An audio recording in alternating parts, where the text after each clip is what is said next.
السلام عليكم متابعينا الكرام. لن تصدق ما فعل الإعلام الجزائري بعد إعلان البيرو عن تنظيم مباراة تكريمية لأسود الأطلس.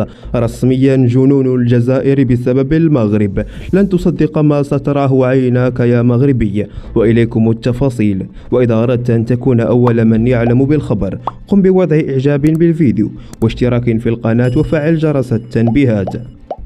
بعدما أعلنت الصحف والجرائد المغربية عن خبر توصل الجامعة الملكية المغربية لكرة القدم بدعوة رسمية من الاتحاد البيروفي لكرة القدم لإجراء مباراة ودية على الأراضي الإسبانية استعدادا للاستحقاقات الرسمية وكاد تكريم المنتخب المغربي بعد إنجازه التاريخي في كأس العالم قطر 2022، خرجت الأبواق الإعلامية الجزائرية من جديد لتهاجم فوزي القجع وتتهمه بعرقلة خطط المنتخب الجزائري، والذي كان من المقرر أن يجري مباراة ضد منتخب البيرو في الأراضي الجزائرية، حيث عنونت جريدة الشروق بمقال صادم كتبت فيه: فوزي القجع يحارب الخضر من جديد ويعرقل استعداداتهم لبطولة إفريقيا. ومن جانبه التزم الإعلام المغربي بكل مؤسساته الصمت وتم تجاهل التهم المنسوبة للاتحاد المغربي لكرة القدم.